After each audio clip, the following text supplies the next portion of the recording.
अस्सलाम वालेकुम my YouTube family, कैसे हैं आप सब। होपफुली के बिल्कुल ठीक हो गए जी। मैं बिल्कुल ठीक अल्हम्दुलिल्लाह। आप लोग के साथ दोबारा से हूँ आज एक न्यू वीडियो में।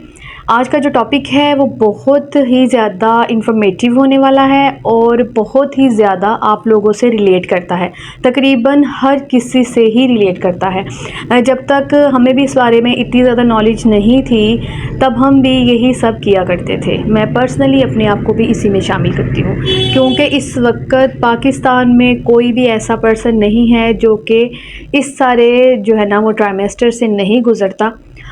मसला वो क्या है, मसला वो बहुत अहम है और बहुत बड़ा है, और उसी से रिलेटेड और भी बहुत से मसले और बहुत से मसाइल पैदा हो जाते हैं सिर्फ हमारी थोड़ी सी नासमझी का जो हम मुज़ाहरा करते हैं उसकी वजह से।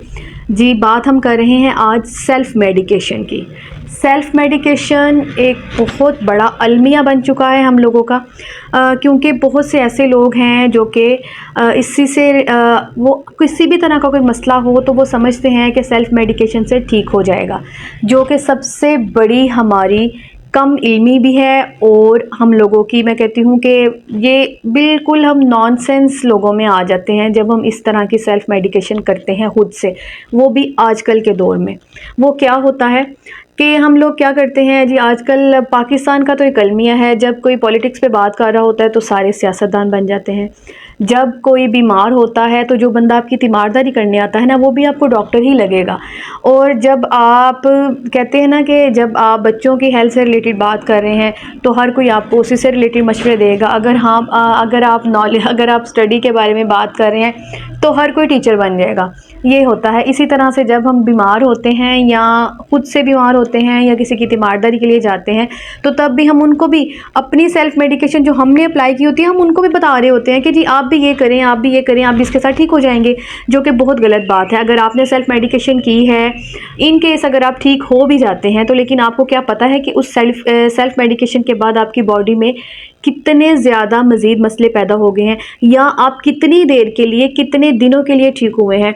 हो सकता है कि वो जो सेल्फ़ मेडिकेशन वक्ती तौर पे तो आपने सेल्फ़ मेडिकेशन की और आप क्योर हो गए, लेकिन उसने जो आपकी बॉडी में जाके मज़ीद बीमारियां पैदा की या मज़ीद ख़राबियां पैदा की, और जो डोज़ आपने ले ली है सेल्फ़ मेडिकेशन की वजह से, नेक्स्ट आपको पता है कि क्या अगर आपको दोबारा से फ़ीवर होता है, हम छोटी सी बात करते हैं, अगर आपको फ़ीवर होता है, आपको फ्लू होता है, इवन के हेडेक ही क्यों नहीं होती आपको, तो क्या आप जो पहले डोज़ ले चुके हैं उसी डोज़ से आपको आराम आएगा। ये सब चीज़ें समझने की हैं, फॉलो करने की हैं और थोड़ा सा गौर से सुनने की हैं कि हम कुछ ऐसे अपनी नासमझी में अपने आप को खुद बीमार कर रहे होते हैं, और अपनी कम इल्मी की वजह से हम अपने आप को बड़ा नॉलेजेबल समझते हैं ना, और बाद में वही लोग जो सेल्फ़ मेडिकेशन करने के आदी हो जाते हैं, बड़ी से बड़ी बीमारियां उन्हीं लोगों को लाहक होती हैं।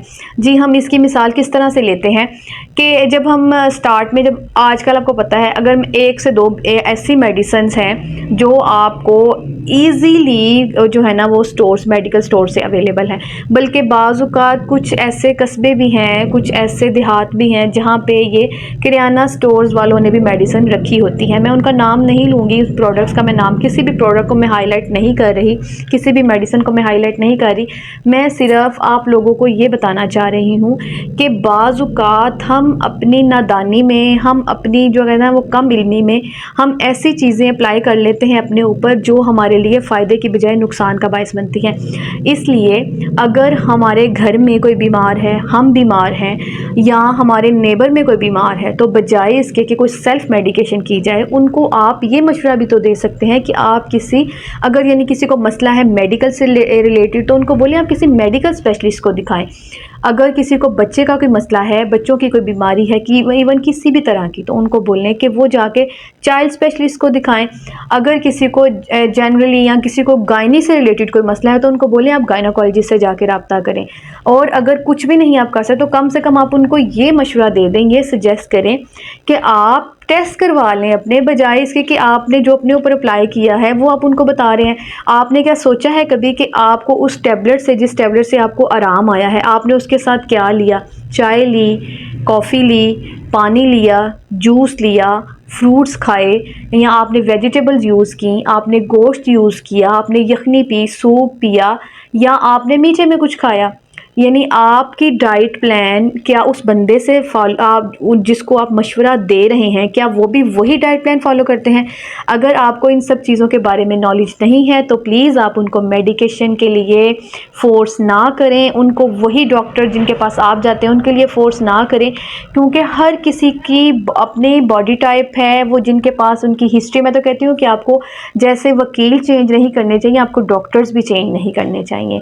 आप जिनके पास जा रहे होते हैं, कम से कम आपको, अगर आप किसी के पास फैमिली डॉक्टर जैसे आजकल लोगों के होते हैं, अगर वो किसी के पास जा रहे हैं तो वो उनको फैमिली हिस्ट्री को वो जानते होते हैं। जब आप नए नए लोगों के पास जाते हैं, नए नए तजर्बात करते हैं अपनी बॉडी के साथ, तो आप बीमारियों का घर बनते जाते हैं। और वैसे भी अगर आपको किसी को कोई मसले से पता है तो हो सकता है कि जो नेक्स्ट पर्सन है उसका मसला आपसे बहुत मुख्तलिफ है। अब हम देखते हैं कि हमें क्या क्या चीज़ें और क्या क्या मसले दरपेश हो जाते हैं सेल्फ़ मेडिकेशन की वजह से। पहले लोग क्या करते हैं, नंबर 1 पे हम आते हैं। स्टेप 1 क्या होता है? पहले लोग हेडेक के लिए मेडिसिन लेते हैं, ये जाने बगैर कि उस मेडिसिन का आगे नेक्स्ट रिएक्शन बॉडी पे जाके क्या होता है। फिर क्या होता है, उनको फ़ीवर आ जाता है, फ़ीवर के लिए मेडिसिन लेते हैं।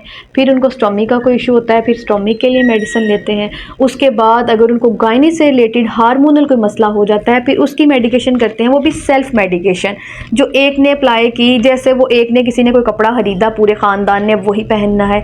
अगर किसी एक ने कोई चीज़ बना के खा ली है, पूरा ख़ानदान वही खाएगा। इसी तरह से लोगों ने मेडिसिन को भी और अपनी मेडिसिन, अपनी गायनी, अपनी मेडिकल, अपनी फ़िटनेस को भी उसी चीज़ पे रिलेट कर दिया है। सेल्फ़ मेडिकेशन, पहले आप छोटी बीमारी के लिए सेल्फ़ मेडिकेशन करते हैं और उस बीमारी को आप बड़ी बीमारी बना देते हैं, और फिर जब बड़ी बीमारी हो जाती है फिर आप खुद से सेल्फ़ मेडिकेशन करते हैं। बल्कि बाज़ तो इतने कॉन्फिडेंट, मैं कहती हूँ ओवर कॉन्फिडेंट लोग होते हैं, जो कि मुझसे भी रब्ता कर रहे होते हैं, डॉक्टर साहब से भी रब्ता कर रहे होते हैं, क्योंकि हम इस फील्ड में हैं। वो सिर्फ चाह रहे होते हैं कि हमें जस्ट जो है ना, वो एक मैसेज पे, एक कॉल पे मेडिसिन का नाम बता दिया जाए, मेडिसिन बता दी जाए। अरे भाई, ऐसे नहीं होता, ऐसे नहीं होता। क्योंकि जब आप आके अपनी पूरी मेडिकल हिस्ट्री जब तक नहीं देते, बाय फेस आप मेडिकली डॉक्टर से आके नहीं मिलते, वो आपके बॉडी स्ट्रक्चर को देखे बगैर, आपके वेट को देखे बगैर, आपकी हाइट को देखे बगैर आपको कैसे मेडिसिन जो है वो रेकमेंड कर सकते हैं कि आप ये ले लें। क्योंकि उसके बाद अगर आपको, जो सेल्फ़ मेडिकेशन करने के आदी लोग होते हैं, वो क्या करते हैं, अगर इन केस कोई फैमिली की वजह से या किसी और वजह से हमने मेडिसिन बता दी, तो उसके बाद अगर उस मेडिसिन का कोई रिएक्शन होगा तो वो उस पर भी फिर आपको ही फोर्स करेंगे, आपको ही बोलेंगे, ब्लेम करेंगे कि आपकी मेडिसिन, आपकी जो आपने जो मुझे बताई थी उसकी वजह से मेरे साथ अब नेक्स्ट ये हो गया है। क्योंकि उसकी वजह भी यही होती है। और ये बहुत से डॉक्टर भी, अगर वो कोई मुझसे कोई सुन रहा होगा तो इस बात से ज़रूर रिलेट करेगा कि मैं बिल्कुल ठीक कह रही हूँ। पहले आप कहते हैं कि आपको मशवरा मुफ्त दिया जाए, फिर आप कहते हैं आपको मुफ्त मेडिसिन बता दी जाए, फिर आप कहते हैं कि उसका जो भी आपकी बॉडी के ऊपर एक्शन रिएक्शन आता है उस सब की ज़िम्मेदारी भी हम खुद ले लें। तो ऐसा नहीं होता मेरी बहन, मेरे भाई, क्योंकि आप अपने आप को खुद बीमार करने का सबब बन रहे होते हैं, मज़ीद बीमारियों का घर आप खुद बन रहे होते हैं। इसलिए प्लीज़ सेल्फ़ मेडिकेशन से बचिए। और हो सकता है जो आप सिंपल बुखार समझ रहे हैं, जो आपको 2-2 3-3 दिन के बाद आ जाता है, क्या पता वो टाइफाइड की वजह से, क्या पता आपकी बॉडी में किसी और हार्मोनल मसले की वजह से आपको वो रिएक्शन आ रहा है। अगर आपको स्टोमिक का कोई मसला है, आप सिर्फ मैदे की दर्द समझ रहे हैं, क्या पता आपको कोई अल्सर का मसला हो गया है, क्या पता आपको स्टोमिक डिसऑर्डर हो गया है, क्या पता आपको जो है वो हार्ट बर्निंग का मसला स्टार्ट हो गया है। अगर आप जस्ट गैस्ट्रिक इशू समझ रहे हैं, हो सकता है उसकी वजह से आपकी बॉडी में कोई और मज़ीद बीमारियां पैदा हो रही हैं। इसलिए प्लीज़ सेल्फ़ मेडिकेशन से बचा कीजिए। मैं लंबी बात नहीं करूँगी, मेरी आज की वीडियो का मसला ही सिर्फ यही था, टॉपिक ही यही था कि मैं आपको बताऊं कि प्लीज़ सेल्फ़ मेडिकेशन से बचिए। सेल्फ़ मेडिकेशन कर करके हम लोग एक सिंपल बुखार को जो है वो टाइफाइड तक पहुंचा देते हैं, एक सिंपल सर दर्द को हम माइग्रेन तक पहुंचा देते हैं, एक सिंपल स्टोमिक को हम अल्सर तक पहुंचा देते हैं, एक सिंपल फिंसी और दाने को हम कैंसर तक पहुंचा देते हैं। इसलिए प्लीज़ आप अपनी सेल्फ़ मेडिकेशन से बचिए। किसी से मज़ीद किसी किस्म की कोई भी अगर आपको कोई मेडिसिन बताता है तो उसको यूज़ मत कीजिए जब तक आप अपने डॉक्टर से मशवरा नहीं करते। हाँ, अलबत्ता आप डाइट से रिलेटेड कोई भी चीज़ हो वो फॉलो कर सकते हैं, लेकिन वो भी उस तरह से कि जो आप समझते हैं कि आपकी बॉडी को सूट करती है। हर इंसान को पता होता है 25 to 30 एज में आके, बल्कि आजकल तो बच्चे इतने चालाक हैं, इतने एक्टिव हैं, इतने स्मार्ट हैं कि वो 15 में ही उनको पता चल जाता है, 15 टू 20 एज में ही, कि उनको क्या चीज़ सूट कर रही है, क्या चीज़ सूट नहीं कर रही। इसलिए आप उन बच्चों की बातों को भी जो है ना वो इग्नोर मत किया करें। आजकल के बच्चे बहुत अवेयर हैं, बहुत अवेयरनेस रखते हैं। वो हमारे साथ बाकायदा जो है ना वो नॉलेज वाली बातें जब करते हैं तो उसकी मतलब यही है कि वो भी बहुत ज़्यादा चीज़ें समझते हैं, जानते हैं। सोशल मीडिया को जस्ट वो एक सोशल मीडिया के लिए, सिर्फ ये वो एक्टिविटी के लिए या सिर्फ इंजॉय करने के लिए नहीं देखते। बहुत से बच्चे ऐसे होते हैं जो उससे नॉलेज जो है ना वो लेते हैं, नॉलेज गेन करते हैं, तो ये अच्छी बात है। और आप लोग भी इस चीज़ को ज़रूर फॉलो करें और मज़ीद किसी किस्म की गलत रेमेडीज़ से और गलत बीमारियों से, गलत दवाइयों से बच जाएँ। अल्लाह ताला हम सब का हामी और नासिर हो और हम सबको अक्ल व फ़हम दे कि हम किसी किस्म की सेल्फ़ मेडिकेशन से जो है ना वो परहेज़ करें, ताकि हम छोटी सी बीमारियों को बड़ी बीमारियों में शामिल ना कर दें। इसी बात पे मैं आज के अपने ब्लॉग का एंड करती हूँ। मेरे ब्लॉग को लाइक, शेयर और सब्सक्राइब जो हैं वो ज़रूर करें, जो न्यू व्यूवर्स हैं, और मेरे हर आने वाली वीडियो का नोटिफिकेशन आपको मिले इसके लिए बेल आइकन के बटन को ज़रूर प्रेस करें। और जो मैंने आज सेल्फ़ मेडिकेशन के बारे में बात की है, इसको ज़रूर समझिएगा कि ये आपके फ़ायदे के लिए है। हमारे फ़ायदे में बात तो तब आती है ना, क्योंकि हमारे पास वो जो आते हैं जो पेशेंट्स, वो बीमार हो चुके होते हैं। हमने तो उसको क्योर करने के लिए मेडिकेशन करनी है, मेडिसिन की तरफ उनको लेके आना ही है, लेकिन साथ साथ जो डाइट प्लान हम बताते हैं, हमारी भी कोशिश यही होती है कि हम अपने पेशेंट्स को डाइट प्लान की तरफ ज़्यादा फोकस करें। तो आप अपनी डाइट को बेहतर करने की कोशिश करें, बजाय इसके कि आप मोहल्ले वाली आंटियों से और रिश्तेदारों की बताई हुई दवाइयाँ खाएं। इससे बेहतर है कि आप डाइट को सही फॉलो करें, एक्सरसाइज करें, वॉक करें और अपने आप को क्योर रखें। और अगर आपको कोई बीमारी या कोई मसला है तो अपने डॉक्टर के पास जाएं, उनसे जाके ज़रूर कंसल्ट करें और जिस तरह से वो आपको गाइड करते हैं उस गाइडलाइन को फॉलो करें। इसी तरह से इसी ब्लॉग के साथ यहीं पे हम यहाँ पे आपसे विदा लेते हैं। और जी, अल्लाह हाफिज़।